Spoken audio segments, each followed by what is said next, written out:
सरकार लाई है विद्यार्थियों के लिए डिजिटल लाइब्रेरी। बच्चों के उज्जवल भविष्य के लिए बिहार सरकार है सदा अग्रसर और तैयार। कक्षा 1 से कक्षा 12 तक की सभी पाठ्य पुस्तक पूरक सामग्री एवं वीडियो अब शिक्षा विभाग बिहार सरकार द्वारा विकसित पोर्टल पर है उपलब्ध। अध्ययन सामग्री देखने के लिए BEPCLOTS.bihar.gov.in पर विजिट करें अथवा एंड्रॉइड मोबाइल पर गूगल प्ले स्टोर से E-LOTS ऐप डाउनलोड करें। शिक्षकों, अभिभावकों एवं बच्चों से अनुरोध है कि इस ई-लाइब्रेरी का अधिक से अधिक लाभ उठाएं और अपनी पढ़ाई जारी रखें।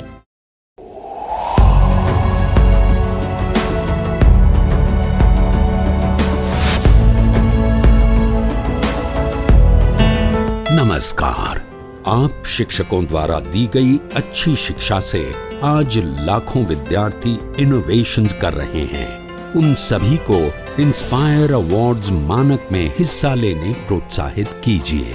करना है इतना कि आपके विद्यालय के 6ठी से 10वीं कक्षा के छात्र और छात्राएं साइंस और टेक्नोलॉजी पर आधारित अपने इनोवेटिव आइडियाज आपके पास जमा करें ताकि वो DST और NIF द्वारा आयोजित इंस्पायर अवार्ड्स मानक प्रतियोगिता में हिस्सा ले सकें। 1 लाख छात्रों को 10-10 हजार रुपए मिलेंगे अपने आइडियाज को प्रोटोटाइप्स बनाने के लिए। फिर छात्र डिस्ट्रिक्ट, स्टेट और नेशनल लेवल पर अपने इनोवेशंस को दिखाएंगे। फिर प्राइजेस और सम्मान पाएंगे। तो आज ही अपने स्टूडेंट्स को हिस्सा दिलवाएं इंस्पायर अवार्ड्स मानक में। हेलो बच्चों, कैसे हैं आप? जैसा कि आपको पता है कि स्कूल बंद होने के कारण हम अपनी पढ़ाई दूरदर्शन के माध्यम से कर रहे हैं और हमारे लिए क्लास 1 एवं 2 की पढ़ाई प्रतिदिन दोपहर 3 बजे से 4 बजे तक शुरू हो चुकी है। तो हमें क्या करना है कि रोजाना समय पर अपनी पेंसिल और कॉपी के साथ मेरा दूरदर्शन मेरा विद्यालय कार्यक्रम में शामिल होना है, जहां हम नई नई चीजें सीखेंगे, वह भी मनोरंजक तरीके से। तो तैयार है ना आप सब? आज सबसे पहले हिंदी की कक्षा में खुलेगा कहानियों का खजाना और हम लोग देखेंगे एक कहानी जिसका नाम है अम्मा ची की गजब मशीनें। फिर शामिल होंगे गोलमाल खेल में और सीखेंगे नए नए शब्द। उसके बाद बोलो कौन में हम लोग अपने रिश्तेदारों के बारे में और जानेंगे। उसके बाद चलेंगे अपने दोस्त गणित के पास और मुद्रा चैप्टर में जानेंगे रुपए पैसों के बारे में। और फिर खेलेंगे एक गेम, पिरामिड पूरा कीजिए। और अंत में करेंगे पढ़ाई अंग्रेजी की और सुनेंगे एक राइम, आई हियर थंडर। तो चलिए शुरू करते हैं आज की क्लास, थोड़ी सी मस्ती थोड़ी पढ़ाई के साथ। बापू की कहानी, जिसमें हम बात करेंगे महात्मा गांधी के जीवन के बारे में। पिछली बार हमने ये देखा कि इंग्लैंड पहुंचने के बाद बापू ने वहां किन परेशानियों का सामना किया, खास तौर पर खाने की समस्या। इंग्लैंड के रहन सहन के तरीकों को सीखने के लिए उन्होंने खर्चा भी किया, पर बाद में उन्हें एहसास हुआ कि उन्हें अपनी पढ़ाई पर ध्यान देना चाहिए। मेहनत करके उन्होंने वकालत की पढ़ाई पास कर ली। सभी कहते थे कि वकील को धारा प्रवाह बोलना आना चाहिए और मोहनदास जब कभी किसी मंडली या सभा में बोलने की कोशिश करते तब उनकी घिघी बन जाती, पसीना छूटता, हलक सूख जाता, मुंह से शब्द ही नहीं फूटते। लेकिन समय के साथ मोहनदास ने अपने संकोच को अपनी कमजोरी नहीं मजबूती बना लिया। वो कहते थे, अपने इस शर्मीले स्वभाव के कारण मेरी फजीहत तो हुई पर मेरा कोई नुकसान नहीं हुआ, बल्कि अब तो मैं देख सकता हूँ कि मुझे फायदा ही हुआ है। पहले बोलने का संकोच मेरे लिए दुखकर था और अब वो सुखकर हो गया है। एक बड़ा फायदा तो यह हुआ है कि मैंने शब्दों का मितव्यय करना सीखा। मुझे अपने विचारों पर काबू रखने की आदत सहज ही पड़ गई। मेरी जबान या कलम से बिना सोचे विचारे या बिना तौले शायद ही कोई शब्द कभी निकलता है। याद नहीं पड़ता कि अपने भाषण या लेख के किसी अंश के लिए मुझे कभी शर्माना या पछताना पड़ा हो। किंतु अभी वो मजबूती का समय नहीं आया था। अभी तो करीब 3 साल की पढ़ाई करके मोहनदास स्वदेश लौटे थे। उनके बड़े से परिवार को उनसे बहुत उम्मीदें थी, लेकिन मोहन के मन में घोर डर था। विदेशी पढ़ाई ने स्वदेश में वकालत करने की कोई व्यावहारिक शिक्षा नहीं दी थी। फिर आते ही पता लगा कि उनकी माता का देहांत हो गया है। मुंबई में घर किराए पे लिया और वकालत शुरू कर दी, लेकिन बड़े भाई की कोशिशों के बावजूद भी मोहनदास के पास कोई अपना काम लेकर के नहीं आता था। जो पहला मुकदमा उनके पास आया वो आसान था। उन्हें प्रतिवादी की ओर से जिरह करनी थी। जैसे ही जिरह के लिए खड़े हुए, लोगों के बीच बोलने के डर ने उन्हें जकड़ लिया। पैर कांपने लगे, सिर चकराने लगा, आंखों के आगे अंधेरा छा गया। जज और वकील उन पर हंसने लगे। हाँ, अदालत में पेश करने के लिए अर्जी और दावा लिखने का काम आता गया। इसमें मोहनदास अच्छे भी थे, किंतु इससे खर्चा नहीं निकलता था। ये वकालत थोड़े थी। एक हाई स्कूल ने अंग्रेजी शिक्षक का विज्ञापन निकाला था। मोहनदास वहां पहुंच गए। उन्होंने कहा, मैं बीए नहीं हूं, पर मैंने लंदन की मैट्रिकुलेशन परीक्षा पास की है। प्राचार्य बोले, हाँ ठीक है, लेकिन हमें तो ग्रेजुएट की जरूरत है। और फिर उनको वो नौकरी भी नहीं मिली। निराश होकर मोहनदास राजकोट वापस लौट आए। वहां बड़े भाई की वकालत में छोटा मोटा काम करना शुरू किया। मोहनदास की दीवान बनने की उम्मीदें अब खत्म हो रही थी। अपने बड़े भाई की सिफारिश लेकर मोहनदास एक अंग्रेज अधिकारी से मिलने पोरबंदर गए। इस अधिकारी ने लंदन में उनसे दोस्ती की थी। अफसर ने मोहनदास की पूरी बातें सुने बिना उन्हें चपरासी से धक्के दिलवाकर अपने दफ्तर से निकलवा दिया। मोहनदास ने नियम बनाया कि वो कभी किसी से सिफारिश नहीं करवाएंगे।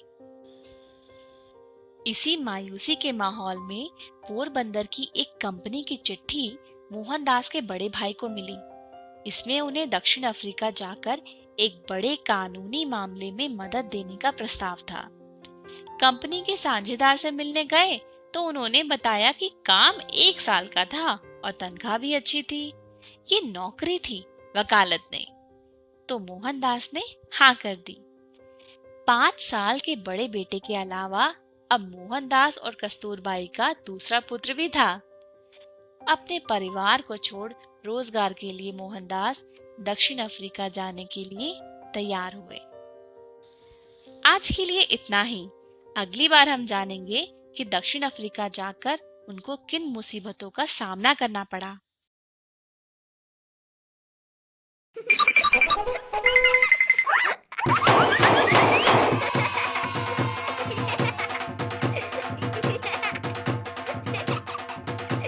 हेलो बच्चों, थोड़ी सी मस्ती और थोड़ी पढ़ाई के इस एपिसोड में आप सभी का स्वागत है। मैं आशा करती हूँ कि ये एपिसोड सभी बच्चे अपने माता पिता, अपने भाई बहन और अपने परिवार वालों के साथ देख रहे होंगे। हमारा प्रोग्राम तो घंटे भर का ही है, पर घर पर मस्ती और पढ़ाई सब मिलकर करते रहेंगे तो बहुत मजा आएगा। क्यों, सही कह रही हूँ ना मैं? तो चलिए शुरू करते हैं आज का प्रोग्राम।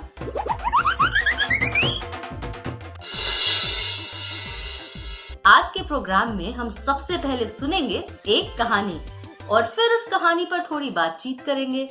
उसके बाद हम खेलेंगे कुछ अक्षरों के खेल। तो क्या आप तैयार हैं? बिट्टू के काका, आज कुछ अच्छा खाने का मन कर रहा है। अच्छा खाने का मन कर रहा है तो जरूर खिला दूंगा, लेकिन अभी मुझे एक अच्छी सी प्यारी सी कहानी सुनाने का मन हो रहा है। थोड़ी देर के लिए कहानी से ही पेट भर लो। मतलब काका, आप आज खाने की चीज के बारे में कोई कहानी सुनाने वाले हैं? हाँ बिट्टू, तुमने ठीक अंदाजा लगाया है। कहानी है नारियल की बर्फी के बारे में। उसके बाद हम सब मिलकर बनाएंगे नारियल की बर्फी। हाँ, ये भी ठीक है। अच्छा, सुनाइए।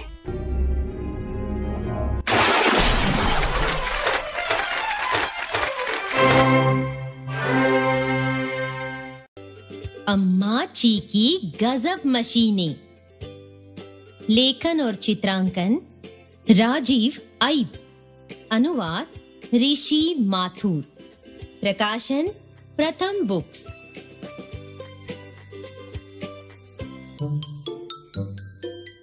अम्माची, क्या आज नारियल की बर्फी बन सकती है? बड़ा मन हो रहा है खाने का। सूरज ने अपने दादी से कहा।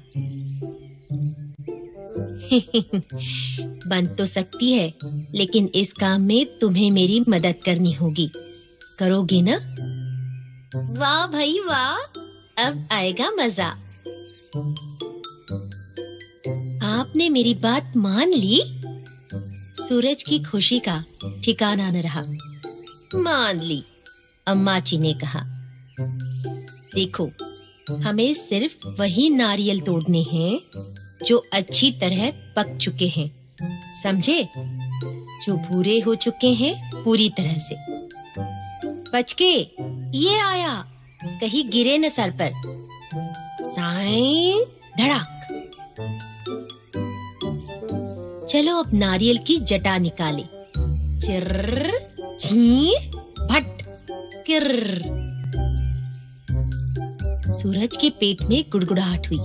गुड़गुड़। अम्माची खिलखिलाकर हंस दी। फिर हम इसका खोल तोड़ेंगे, ऐसे खड़ा। और अब कोपरा कस से इसका बुरादा बनाएंगे, ऐसे। इस बुरादे को चीनी और बाकी सारी चीजों के साथ आंच पर चढ़ी कढ़ाई में डालकर अच्छी तरह यूं चलाना होगा। कितनी अच्छी महक आ रही है इसमें से अम्माची। अब इसे इस बर्तन में उंडेलकर फैलाकर जमने और ठंडा होने का इंतजार करना होगा बेटा। और अब बारी है सफाई से इसकी छोटी छोटी कतलियां काटने की। क्या बात है, हमारी नारियल की बर्फी हो गई तैयार। और चखने के लिए मुंह में आने लगी लार।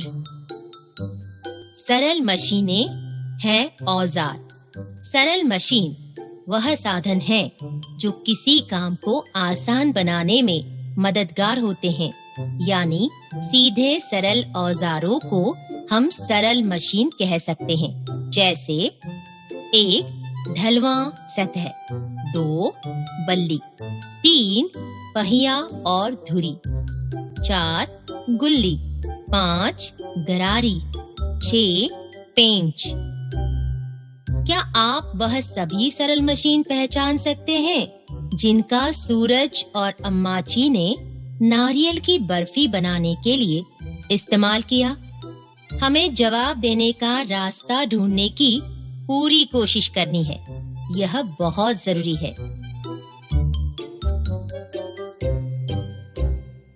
क्या बात है, बर्फी बनाने की पूरी प्रक्रिया बता दी इस कहानी में। हाँ काकी, अब तो कहानी सुनकर बर्फी खाने का मन हो गया है। बिट्टू, बर्फी बनाएंगे और खाएंगे भी, लेकिन उससे पहले बर्फी बनाने के बारे में बात करके थोड़ा अभ्यास कर लिया जाए। तो तुम ये बताओ कि दादी ने कैसे बर्फी बनाई थी? दादी ने सबसे पहले पेड़ से नारियल तोड़ा, फिर उसकी जटाएं निकाली। उसके बाद नारियल को बीच से तोड़ा। तोड़ने के बाद उसका बुरादा बनाया। फिर उसमें चीनी और कुछ और चीजों के साथ मिलाकर आंच पर पकाया। फिर ठंडा किया और बन गई बर्फी। शाबाश बिट्टू, तुमने सारी प्रक्रिया समझ ली। लेकिन काका, दादी ने बुरादा किससे बनाया था? उसका नाम क्या था? अरे उसका नाम था कोपरकस। हाँ, यही। तो बच्चों, आपने भी नारियल की बर्फी बनाने की प्रक्रिया समझ ली होगी। आप इसे अपने घर पर किसी को बताइए। इसके अलावा बर्फी और किस किस चीज की बन सकती है, यह भी बताइए। तो चलो हम भी बनाएं नारियल की बर्फी। अरे काकी, हमारे दर्शक इंतजार कर रहे हैं एक खेल का। हाँ, उसके बाद हम चलेंगे बर्फी बनाने। तो फिर ठीक है, आज मैं एक खेल खिलवाती हूँ। खेल का नाम है गोलमाल। नाम तो बहुत बढ़िया है। लेकिन बिट्टू, कहीं तुम्हारी काकी कोई गोलमाल तो नहीं करेंगी खेल खिलाकर? खेल कर ही देख लीजिए। तो आइए खेल शुरू करते हैं। गोलमाल। तो खेल गोलमाल है और आप ये खेल पहली बार खेल रहे हैं। तो आइए हम जानते हैं कि इस खेल के अंदर क्या है। चलिए खेल शुरू करते हैं। ये एक चित्र है और जिसे हमें पूरा करना है। ये रहा चित्र और ये रहा उसका टूटा हुआ भाग। तो अभी इसे करते हैं। एक चित्र बनाना है इसे यहाँ किया। अरे वाह, थैंक यू। भालू। इसे यहाँ करते हैं। इसे यहाँ करते हैं। इसे यहाँ डालते हैं। Thank you. ओह, ये तो काफी मुश्किल लग रही है। अगर ये मैं यहाँ करूं और ये मैं यहाँ करूं तो ये आधा भाग बन चुका है। इसको मुझे यहाँ करना चाहिए और इसको मुझे यहाँ करना चाहिए। अब इसको मैं यहाँ करती हूँ। बन गया। ओह, अगला चित्र। तो ये जाएगा इधर और ये जाएगा इधर। नहीं, कुछ तो गड़बड़ है। शायद ये इधर जाना है। ओह, अभी भी ये गलत है। ये क्या गलत हो रहा है? ये हाथ बंदर का यहाँ पर है, तो ये चित्र जाएगा यहाँ, ठीक है, और ये चित्र जाएगा यहाँ। अभी भी सही नहीं है। तो फिर कहाँ गड़बड़ है? अच्छा, ये ऐसे करके देखते हैं। ये यहाँ करके देखते हैं, इसे यहाँ करके देखते हैं और इससे यहाँ करके। ओह, थैंक यू, बन गया ये। अगला देखें। अरे, ये तो काफी मुश्किल लगता है। ये कैसा चित्र होगा?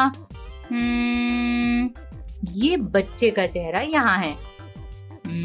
ये बच्चे का हाथ यहाँ है और ये बच्चा उड़ रहा है शायद, तो ये शायद इधर होगा और ये इधर होगा और ये इधर नहीं, ये इधर नहीं हो सकता, ये इधर होगा। क्या ये नीचे होगा? ये भी हाँ, अगर देखा जाए तो पक्षी ऊपर उड़ रहा होगा ना। हाँ, ये इधर, फिर ये इधर। अब क्या गड़बड़ है? ये इधर। Thank you. आखिरी चित्र, बस आखिरी चित्र। ये चित्र तो और भी मुश्किल है। ये यहाँ हो सकता है, ये नहीं, ये यहाँ नहीं हो सकता। ये इसका हिस्सा है पेड़ का, हाँ, और ये इसका ऊपरी हिस्सा है। अब बचा, पर ये चित्र है क्या? ये किसी जानवर की पीठ है। ये यहाँ जाएगा और ये यहाँ जाएगा, ये यहाँ जाएगा। ये यहाँ करके देखती हूँ, ये यहाँ करके देखती हूँ और नहीं नहीं नहीं, ये चित्र यहाँ जाएगा और ये चित्र यहाँ जाएगा। अभी भी सही नहीं हुआ। अब मैंने क्या गड़बड़ की है? हाँ, ये आधा पेड़ है यहाँ पर। हाँ, ये आधा पेड़ है, तो ये इधर कर देती हूँ। हाँ, थैंक यू। अभी बन गया। ओह, मुझे मिले हैं पूरे 60 गुण। अरे वाह, ये खेल तो बहुत ही मजेदार था। सच में बिट्टू की काकी, खेल तो बहुत मजेदार था। चित्र सुलझाने में मजा आ गया। हाँ काका, ये खेल तो बहुत मजेदार था। काकी, पता है हम स्कूल में भी ऐसा ही खेल खेलते हैं। मैंने कोई गोलमाल तो नहीं किया ना, लेकिन बिट्टू स्कूल में कैसे? एक चित्र इसी तरह अलग अलग भागों में बटा होता है, उसे जोड़कर एक पूरा चित्र बनाना होता है। अच्छा। अब तो तुम्हें और भी मजा आया होगा। हाँ काका। अभी हम और खेलेंगे या हम चलें नारियल की बर्फी बनाने? नहीं नहीं काकी, अभी कहाँ, अभी तो एक और खेल बाकी है। तो काका, घुमाइए छड़ी और निकालिए पिटारे से कोई मस्त सा खेल। हाँ बिट्टू, अभी लो ये निकला। क्या निकला काका? खेल के पिटारे से जो निकला है खेल, उसका नाम है बोलो कौन रिश्ते। ये तो पहले कभी खेला है, बढ़िया खेल है ये। हाँ काकी। काका, तो शुरू कीजिए। तो ये लीजिए बिट्टू रानी। तो आइए खेल शुरू करते हैं। बोलो कौन रिश्ते। तो आप जानते ही हैं कि इस खेल में क्या करना है। जी हाँ, इस खेल में आपको रिश्तों को पहचानना है। किसका कौन क्या लगता है, यह आपको पहचानना होगा। तो चलिए खेल शुरू करते हैं। मामा की पत्नी। मामा की पत्नी मामी।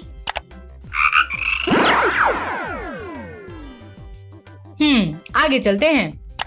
पति के बड़े भाई की पत्नी। पति के बड़े भाई की पत्नी जेठानी, पड़ोसी, नाना, भाई। ये दोनों तो हो नहीं सकता। पड़ोसी कहते हैं जो पड़ोस में रहने वाला होता है उसे। बचा क्या? जेठानी, यही है। आगे चलते हैं। पत्नी के जीजा। ओहो, ये तो बहुत ही मुश्किल है। भांजा, मौसा, साढ़ू या भाई भयू भयो। शायद साढ़ू। सही है। आगे चलते हैं। पोते नाती का बेटा। नाती का बेटा, मेरे बेटे का बेटा। नहीं, मेरे बेटे के बेटे का बेटा। अब इसे क्या कहते होंगे? पतोहू, पंथी, चचेरी बहन, भाई बहू या भयो। बेटे की बात हो रही है तो बहू और भयो तो हो नहीं सकता और बहन भी नहीं हो सकता। बचा पंथी और पतोहू। शायद ये है। ओ नहीं, ये है। अच्छा, नाती या पोते के बेटे को पंथी कहते हैं। चलिए आगे चलते हैं। पड़ोस में रहने वाला। अरे ये तो आसान है, पड़ोसी।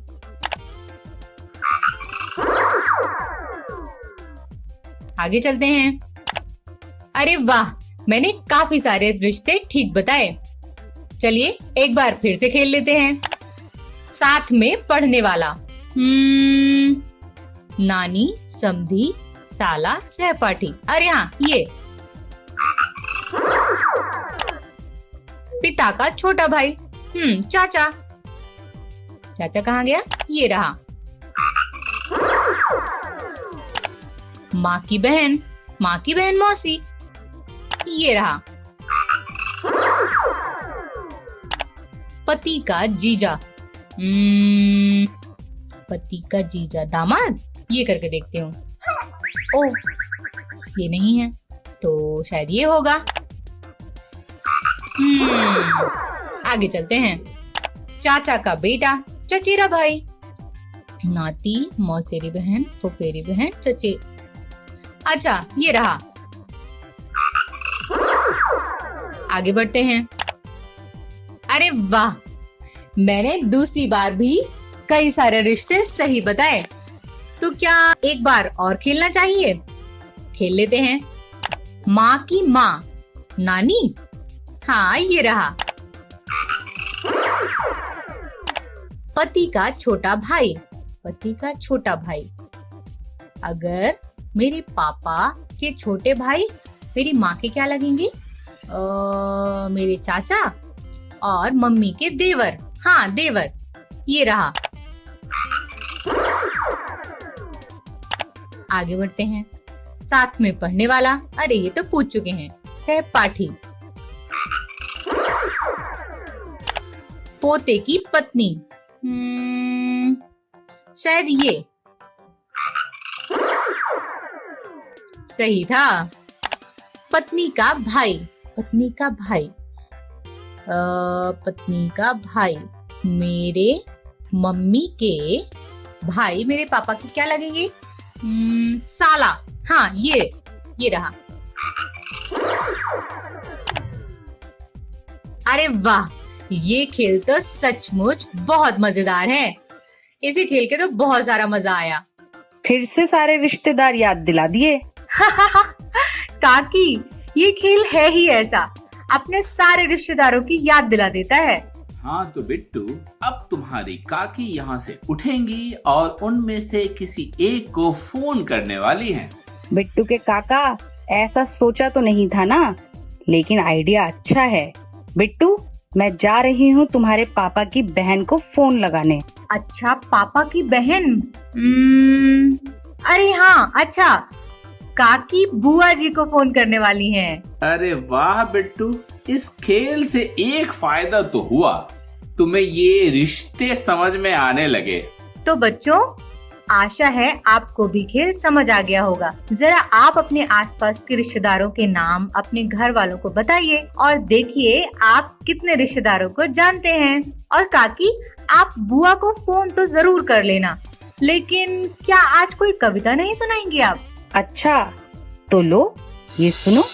हरे नीम की डाल पर 3 तोते थे, वो तीनों सोते थे, वो तीनों सोते थे। एक पटाखा फूटा जैसे कोई बर्तन टूटा, डर गए तीनों तोते, डर गए तीनों तोते। डाल को अपनी छोड़ छाड़ कर उड़ गए तीनों तोते, उड़ गए तीनों तोते। पहला तोता फुर, दूसरा तोता फुर फुर, तीसरा तोता फुर फुर फुर। 3 तोते थे, वो तीनों सोते थे। अच्छा, सुन ली। अब मैं चली फोन करने बिट्टू तुम्हारी बुआ को। अरे भाग्यवान, इस नारियल की बर्फी का क्या होगा? उसकी तैयारी आप लोग कीजिए, मैं तब तक फोन कर लेती हूँ, फिर शामिल होती हूँ बर्फी पार्टी में। ठीक है काकी। बढ़िया है बिट्टू।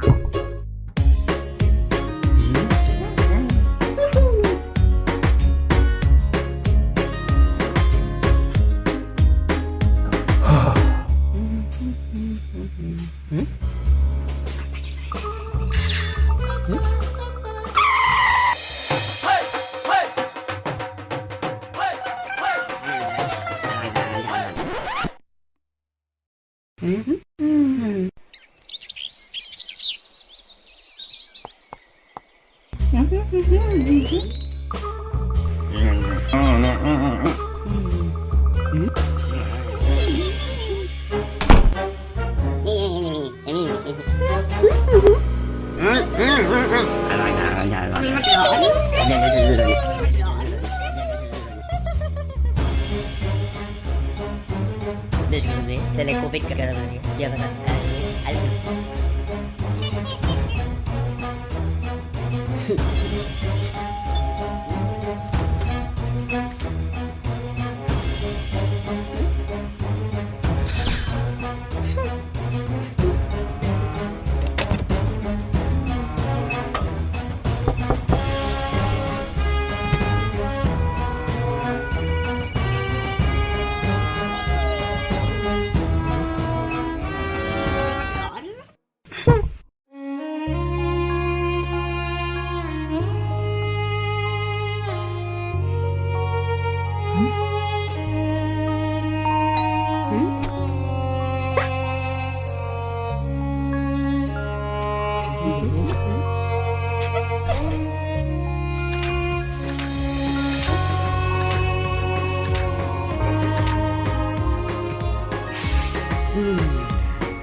आप लोगों ने कहानी सुनी और फिर उस पर कुछ बातचीत भी की और हमने अक्षरों के खेल भी तो खेले।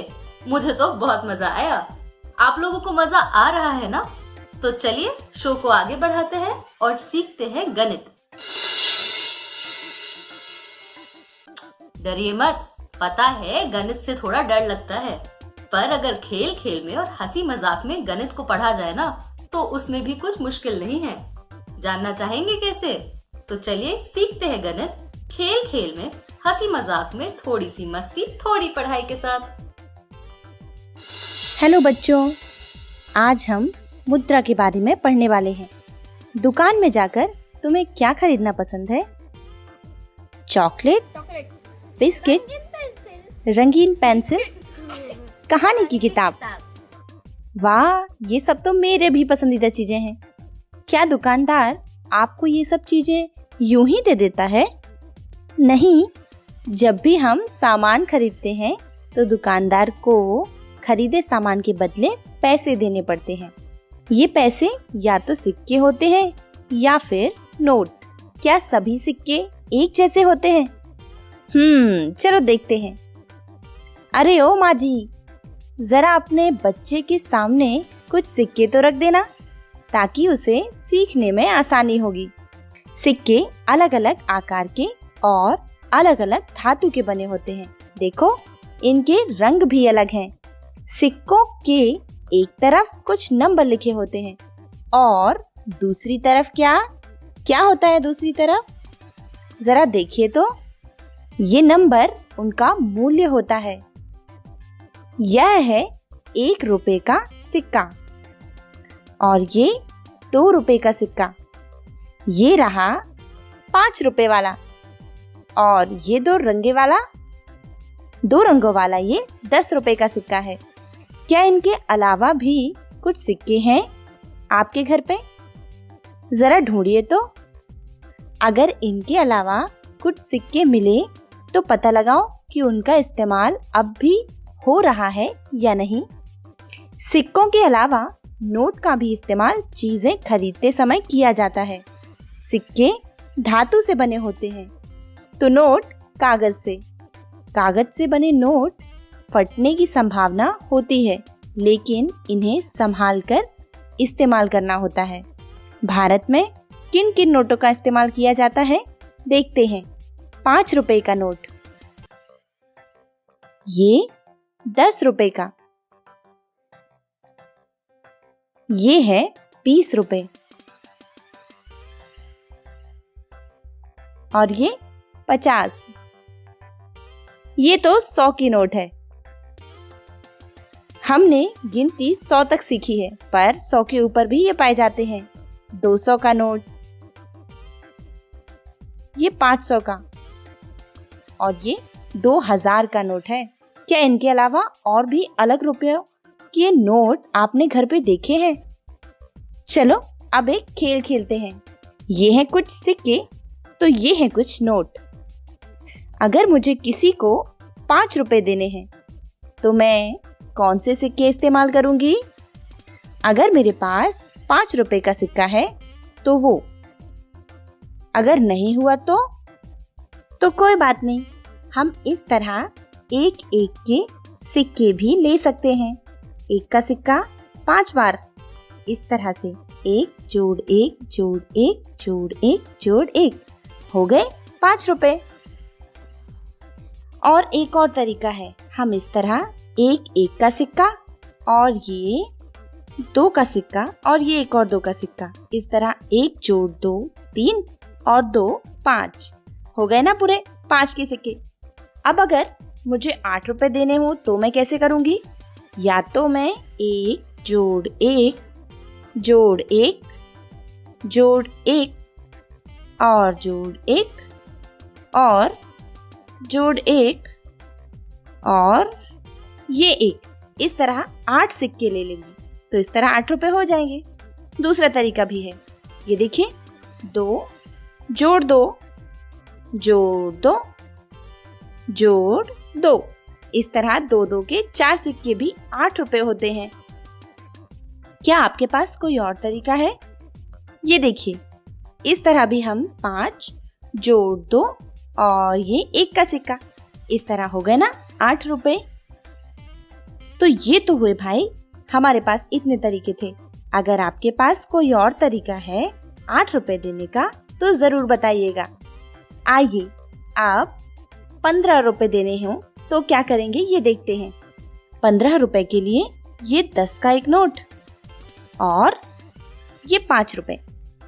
या तो हम ऐसे दे सकते हैं या फिर कोई और तरीका देख लेते हैं। ये 10 का एक नोट और ये 1 रुपए मतलब 11। और क्या कर सकते हैं, इसके साथ हम इनमें से कौन सा सिक्का ले सकते हैं, या तो 1-1 के या हम 2 का भी ले सकते हैं। तो ये हो गए 12, 13 और बस मुझे 2 के सिक्के की और जरूरत है, तो हो गए पूरे 15 रुपए। चलो बाजार होकर आते हैं। अब मेरे पास 50 रुपए कुछ इस प्रकार से हैं। देखिए, ये मेरे पास 1-1 रुपए के 1, 2, 3, 4 सिक्के हैं। ये 2 रुपए के 3 सिक्के और 5 रुपए के 2 और 10 का 1 सिक्का है और ये 20 रुपए है। इस तरह कुल 50 रुपए हैं मेरे पास। और ये मैं अपनी माँ के साथ जाने वाली हूँ बाजार, और अब 4 रुपए का एक नींबू खरीदना है मुझे। तो क्या किया जाएगा, मैंने ले लिया है 20 रुपए का आम का जूस। 25 रुपए की एक नोटबुक भी खरीदी है मैंने।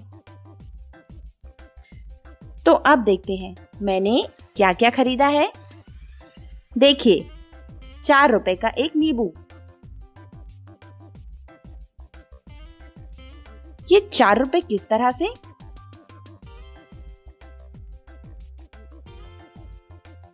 और ये देखिए 20 रुपए का जूस। तो ये 20 रुपए ये भी खर्च हो गए हैं मेरे। अब क्या बचा, अब देखते हैं इसके बाद मैंने क्या लिया था। सोचिए तो। जी हाँ, 25 रुपए की एक नोटबुक भी खरीदी थी मैंने। तो ये 25 रुपए कैसे होंगे, ये 10 और ये 5-5 के 2 सिक्के, तो इस तरह से 20 और अब ये 5 रुपए, ये 2 का सिक्का और ये 3 सिक्के और 1-1 रुपए के। तो इस तरह हो गए पूरे 25 रुपए और बच गया है मेरे पास ये 1 रुपए का सिक्का, जिसे मैं अपनी गुल्लक में संभाल के रखने वाली हूँ। इसे मैं बिल्कुल खर्च नहीं करूंगी। अब आपके लिए एक चुनौती है, ऐसी चीज खरीदिए घर पर या ढूंढिए जो 10 रुपए तक की आ जाती हो। इसी के साथ हम फिर मिलेंगे। Bye bye. हेलो मेरे प्यारे दोस्तों, चलिए आइए आज हम एक नया गेम खेलने वाले हैं। गेम कौन सा है, पिरामिड पूरा करना है। तो यहाँ पर देखिए एक पिरामिड है, इसे हमें पूरा करना है। इसे कैसे पूरे करना है, देखिए इस पर कुछ अंक दिख रहे हैं, जैसे 2, 1, 4। इसमें करना क्या होगा, आइए समझते हैं। देखिए यहाँ जो लाल रंग से ईंटें हैं, इन्हें हमें क्या करना है, इन ईंटों को हमें जोड़ना है। तो 2 और 1 को जोड़ने पर क्या हो जाएगी, जी हाँ 2 और 1 को जोड़ने पर हो जाएगा 3। और अब ये देखिए, ये जो बैगनी रंग की है, इनमें क्या होगा, 4 और 1 जुड़ेगा, तब कितना होगा, बिल्कुल सही बच्चों, 4 और 1 5 हो जाएगा। और अब बारी है ये नीले रंग की, तो 5 और 3 कितना, जी हाँ 5 और 3 8। हो गया हमारा पिरामिड पूरा। अब अगला, यहाँ देखिए ये रहा, इसे जल्दी से पूरा कीजिए। यहाँ पर भी इसी तरह कुछ ईंट हैं, 1, 2, 3। अब बताइए ये लाल रंग की जो सबसे ऊपर वाली ईंट है, इसमें क्या होना चाहिए, जी हाँ 1 ईंट और 2 ईंट जुड़ गए हैं, तो होना चाहिए 3। और यहाँ देखिए ये हरे रंग में क्या होगा, 3 और 2, 3 ईंट और 2 ईंट जुड़कर होनी चाहिए 5 ईंट। और अब यहाँ देखिए, इस बैगनी रंग में क्या होना चाहिए? यहाँ पर 5 और 3 मिलकर होना चाहिए 8। बिल्कुल सही, ये हमारा पिरामिड हो चुका है पूरा। चलो बढ़ते हैं अगले पिरामिड की ओर।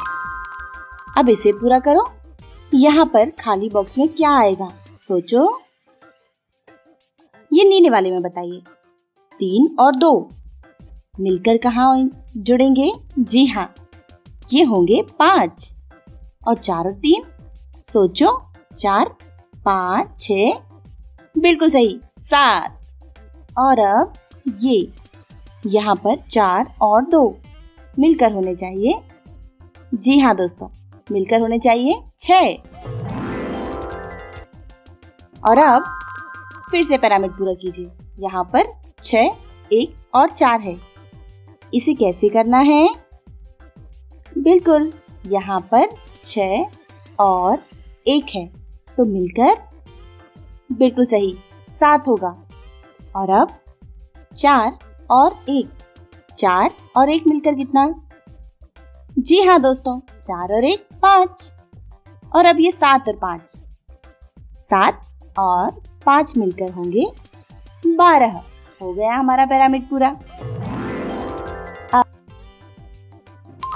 अब खाली बॉक्स में कौन सी संख्या आएगी ये आपको बताना है।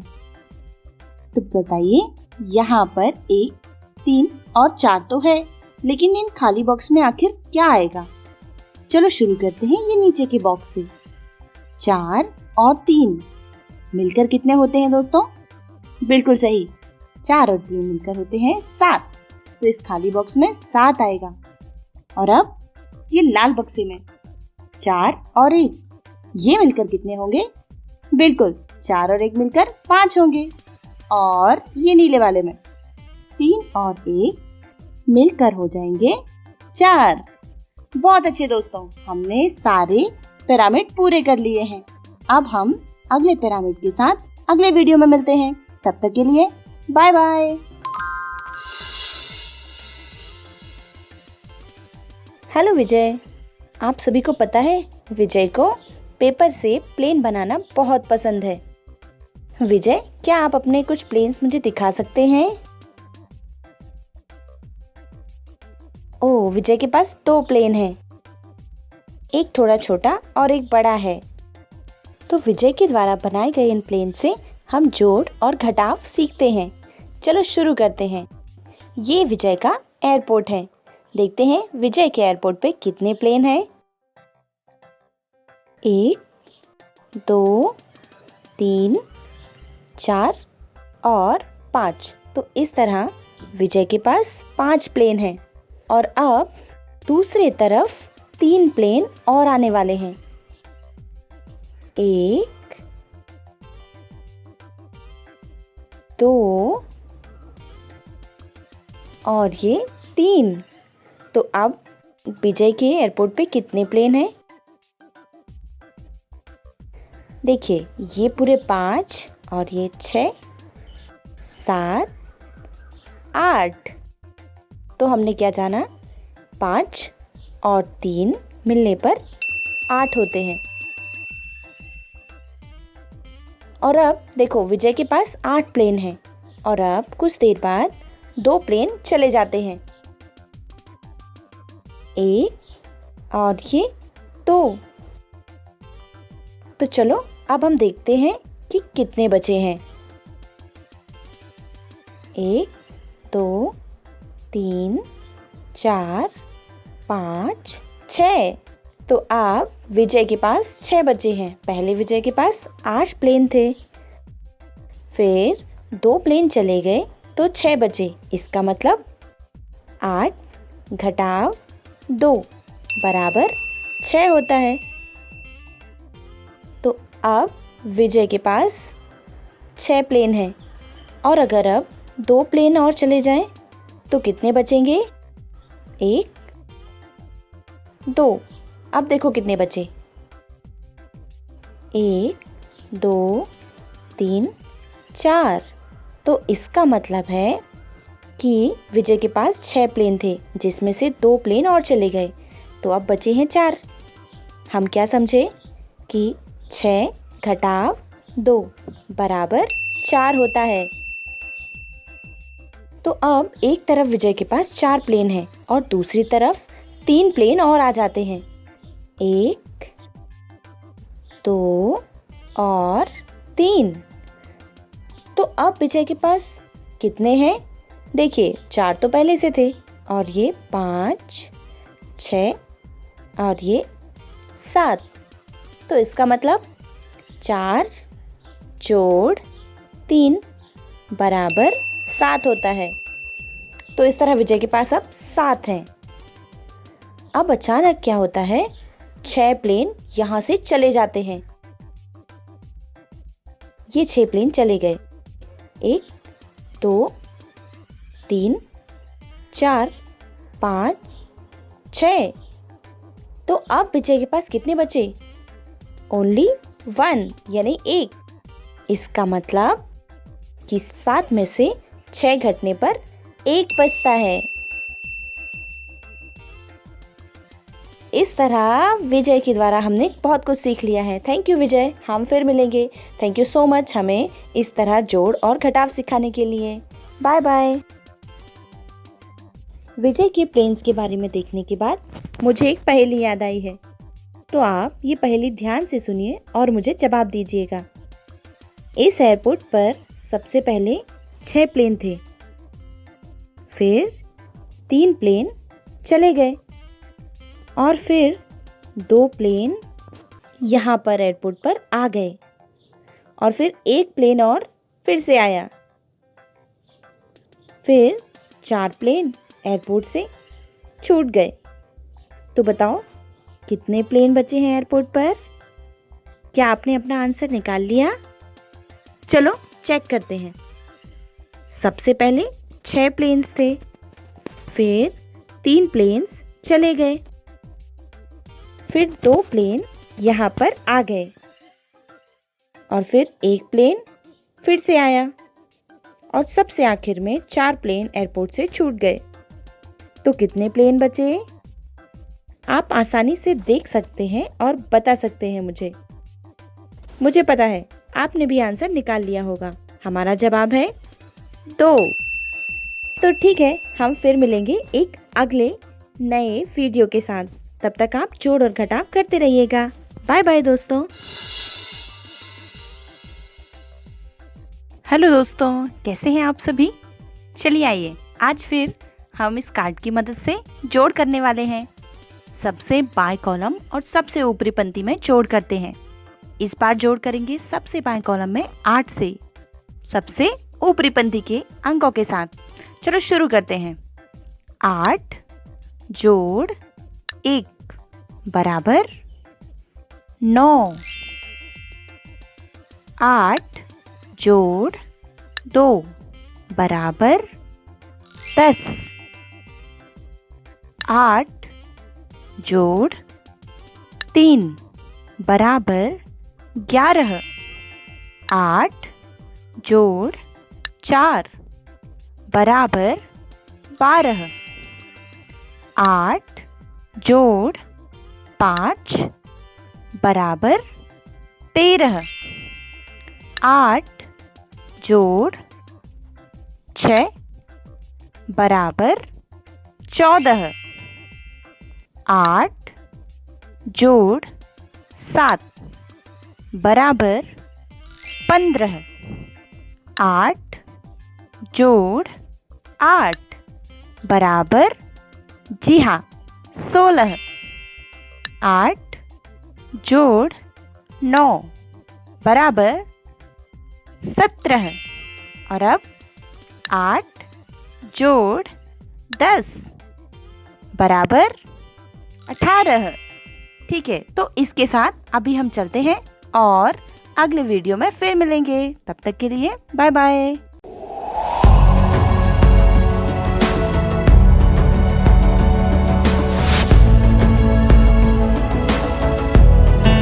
नमस्कार। आप शिक्षकों द्वारा दी गई अच्छी शिक्षा से आज लाखों विद्यार्थी इनोवेशंस कर रहे हैं। उन सभी को इंस्पायर अवार्ड्स मानक में हिस्सा लेने प्रोत्साहित कीजिए। करना है इतना कि आपके विद्यालय के 6ठी से 10वीं कक्षा के छात्र और छात्राएं साइंस और टेक्नोलॉजी पर आधारित अपने इनोवेटिव आइडियाज आपके पास जमा करें, ताकि वो DST और NIF द्वारा आयोजित इंस्पायर अवार्ड्स मानक प्रतियोगिता में हिस्सा ले सकें। 1 लाख छात्रों को 10-10 हजार रुपए मिलेंगे अपने आइडियाज को प्रोटोटाइप्स बनाने के लिए। फिर छात्र डिस्ट्रिक्ट, स्टेट और नेशनल लेवल पर अपने इनोवेशंस को दिखाएंगे, फिर प्राइजेस और सम्मान पाएंगे। तो आज ही अपने स्टूडेंट्स को हिस्सा दिलवाएं इंस्पायर अवार्ड्स मानक में। सरकार लाई है विद्यार्थियों के लिए डिजिटल लाइब्रेरी। बच्चों के उज्जवल भविष्य के लिए बिहार सरकार है सदा अग्रसर और तैयार। कक्षा 1 से कक्षा 12 तक की सभी पाठ्य पुस्तक पूरक सामग्री एवं वीडियो अब शिक्षा विभाग बिहार सरकार द्वारा विकसित पोर्टल पर है उपलब्ध। अध्ययन सामग्री देखने के लिए BEPCLots.bihar.gov.in पर विजिट करें अथवा एंड्रॉइड मोबाइल पर गूगल प्ले स्टोर से E-Lots ऐप डाउनलोड करें। शिक्षकों, अभिभावकों एवं बच्चों से अनुरोध है कि इस लाइब्रेरी का अधिक से अधिक लाभ उठाएं और अपनी पढ़ाई जारी रखें। आशा करती हूँ बच्चों, आज आपको बहुत मजा आया होगा और आपने इल्मों से बहुत कुछ सीखा भी होगा। तो मिलते हैं अगले एपिसोड में।